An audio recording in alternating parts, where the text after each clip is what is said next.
Hi, this is Jason here at RoofSnap, and I have Katrina with me. Hi, I'm Hi. Katrina.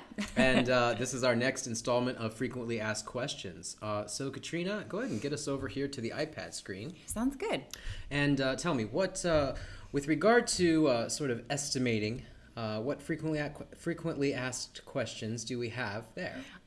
So the first one is creating templates. How do we create a template, and then what does a template look like in the specification screen? Okay, well, this will take just a couple minutes to explain, but as you can see here, we have a roof already drawn in RoofSnap here up on the screen. We've got all the lines labeled, and we've got all the pitch values in.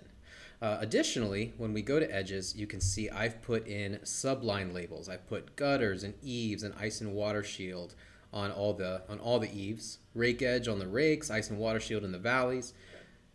Using these sub-labels is going to give me running totals for these products as I add them into the estimate. So let's go ahead and hit done, save the project, and as soon as the project's saved, we can come and double check the measurements and see the different line measurements and category labels that we've put on. But then to generate the estimate, of course, we're going to go into specifications. Now, the reason I'm talking about a specific project with regard to a template is because you can build an estimate and then use that estimate as a template over and over again on lots of different jobs. This is probably the most common way to build a template is from a real job. Sure. So if you're a GAF installer, as one example, or if you're an Owens Corning installer, it would work the same way. You would start by selecting the shingle, and let's say the Timberline HD, go ahead and pick a color, and tap on Done. So we've added this item to our estimate for this project, but we're also in the process now of creating a template that we can use over and over again. Great. Now let's go to Add Material. Let's do the standard remove and dispose one layer. Let's not add a second layer.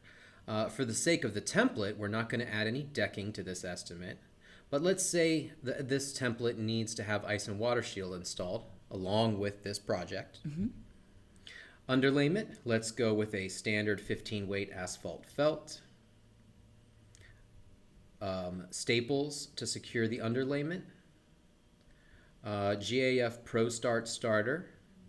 A closed valley, T-style drip edge at the eaves, T-style rake edge at the rakes, 5" by 7" step aluminum flashing at the step wall, and then standard apron flashing aluminum at the apron wall.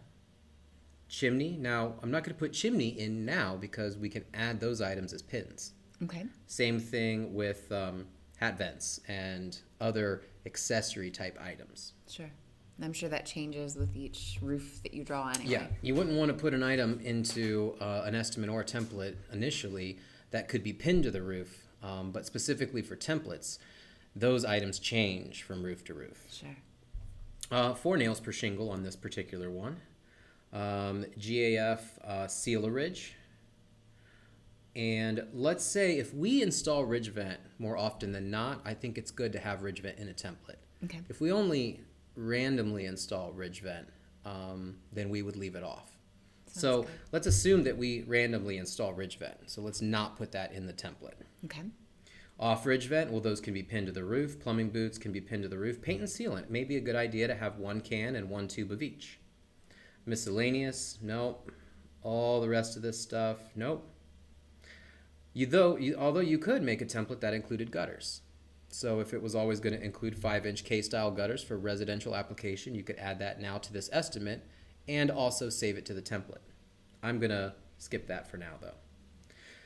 Now that we have a list of items, it's very easy to create a template just by coming down here and hitting this little save button and give the template a name. So maybe you would have this your standard Timberline